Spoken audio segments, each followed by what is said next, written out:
Samantala, may anunsyo po si PCOO Secretary Sunny Coloma kaya tumungo po tayo sa Palasyo ng Malacanang. Naroon po ang ating kasamang si Elena Luna. Elena? Maraming salamat. Patuloy ang pag-monitor ni Pangulong Aquino sa sitwasyon sa bansa at ng ating mga kababayan matapos dumating dito sa bansa ang bagyong Yolanda. Ilang serye ng pagpupulong sa iba't ibang cabinet officials ang naganap ngayong hapon at makakasama natin ngayon ang isa sa mga nakamiting ni Pangulong Aquino, si Presidential Communications Operations Office Secretary Herminio Coloma Jr. Sir, ano na po ang direktiba ni Pangulong Aquino? Ang Pangulo po ay kinausap at ang mga miyembro ng gabinete, inatasan po niya sina Executive Secretary Paquito Ochoa at Cabinet Secretary Rene Almendras para pangasiwaan po yung coordination ng iba't ibang ahensya ng pamahalaan. Sila po ay ginawa ito sa pamagitan ng NDRIMC sa Camp Aguinaldo. Humingi din po siya ng update mula sa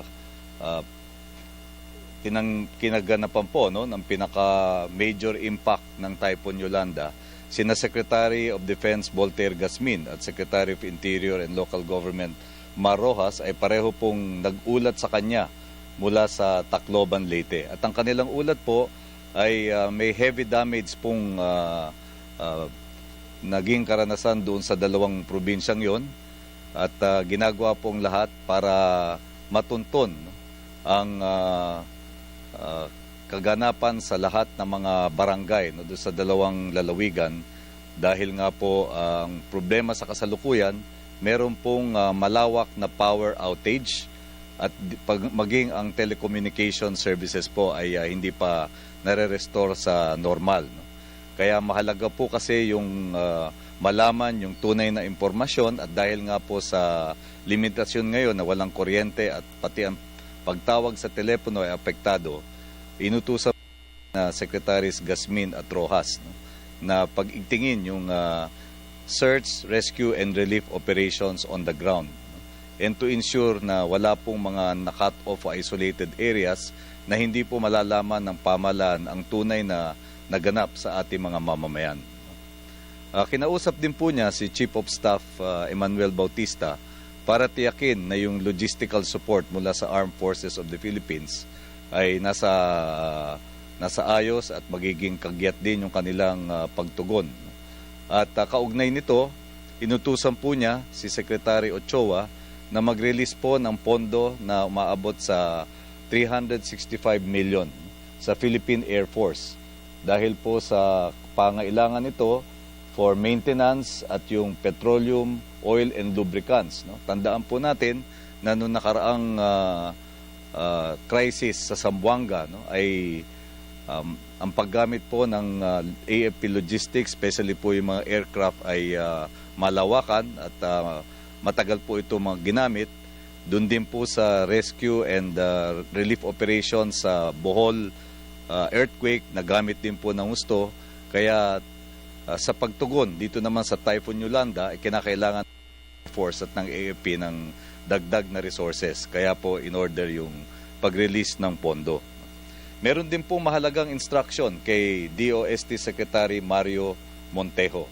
Dahil nga po may mga na-cut off na areas na walang power at walang telecommunications, inutusan po niya ang DOST na i-retrace po, tignan ulit kung saan ba talaga yung nagdinaanan ng bagyong Yolanda to retrace the storm path. At determine yung areas of greatest impact para magsilbing gabay po ito sa mga relief and rescue forces on the ground para suyurin po yung mga lugar na yon at siguraduhin na matutunton ang kalagayan ng ating mga mamamayan at mabigyan sila ng kagyat na kalinga at ginhawa mula sa epekto ng bagyo. Inutusan din po niya si Secretary Montejo na pag-aralan at magbigay ng konkretong suhestyon kung paano po maa-address itong problema na kapag merong ganitong bagyo o kalamidad ay napuputol ang komunikasyon. Kaya ang atas po sa DOST is to propose a secure all-weather communication system na pwede po magamit para kalamidad na ating kinaharap na madalas sa buong taon. At kinausap din po niya sina Secretary Singson at Soliman. Secretary Soliman po ay nagbigay ng katiyakan sa kahandaan ng DSWD na magbigay ng sapat na relief goods, lalong-lalo na po yung mga pagkain. Naka-preposition na nga po yun, inumpisahan na rin itong ipamahagi sa iba't ibang evacuation center. Ma-augment po ito kapag nakalipad na bukas ang mga C-130 mula sa Maynila, at magamit na rin yung iba pang logistical resources natin, pati na yung mga barko ng Coast Guard kung kinakailangan. Si Secretary Singson din po ay nagulat na ang DPWH ay kumikilos na upang tanggalin ang mga roadblocks, siyasatin kung mayroong mga naganap na landslide, at suriin din po yung mga coastal areas na naapektuhan ng storm surge. Kaya sa pangkalahatan po, makikita natin na naging komprehensibo at malawakan yung pag-survey ng ating Pangulo sa kasalukuyang sitwasyon. Cathy, meron ba kayong katanungan? Yes, Secretary Coloma, magandang gabi po sa inyo. Ma'am Cathy. Yes, sir.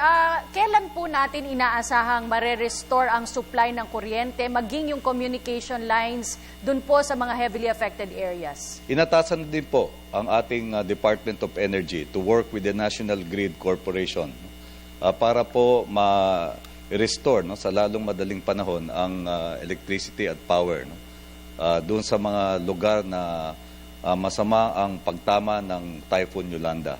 So yun po ang urgency ng direktiba ng Pangulo, at nakikipag-ugnayan din po sa mga telecommunications company dahil nga po mahalaga na ma-restore din ang connectivity o komunikasyon. Pero inuulit ko po, nandun din po yung particular na kautusan sa DOST na magpanukala at magsagawa ng solusyon na secure all-weather communication para po wag po maantala at wag mahadlangan yung pagsaklolo ng ating gobyerno sa mga naapektuhan ng kalamidad. Secretary, I know that Bagyong Yolanda is still within the Philippine area of responsibility, but we are expecting heavy damage to infrastructure in the aftermath of this storm. Handa po ba ang pondo ng pamahalaan para sa mga rehabilitasyon ng infrastrukturang masisira po? Po ang pamahalaan na maglaan ng mga equipment at maglaan ng kinakailangang pondo at resources para matugunan po ang sitwasyon na yan. Pero sa ngayon po, ang prioridad ay yung buhay at kaligtasan ng ating mga mamamayan. Kaya po, pag-iibayuhin yung search and rescue and relief operations dahil nga po nangangambo po tayo na baka mayroon pang hindi natutunto ng mga casualties dahil sa mga lugar na kung saan ay walang kuryente at walang komunikasyon. So yan po ang first priority, yung buhay at kaligtasan ng ating mga mamamayan. Maraming salamat po, Secretary Coloma. Kung pwede rin po magdagdag lang, Go ahead, sir. Tinatawagan po ng ating Pangulo ang ating mga mamamayan na manatiling mahinahon sa harap po nitong bagyo at kalamidad. At pagpatuloy po yung pagsunod sa mga binibigay na gabay ng ating pamahalaan. Naging tama po yung prediction ng ating pag-asa at dahil po sa sama-samang pagkilos ng mga local disaster risk reduction and management council at yung diwa ng bayanihan sa ating mga mamamayan ay nalagpasan po natin ito ng buong araw na pananalasa sa iba't ibang lugar. Sana po magpatuloy ang ganyang kooperasyon. Okay, maraming salamat po, Secretary Sunny Coloma, kasama ang reporter doon na si Elena Luna. Live po yan mula sa Palasyo ng Malacanang.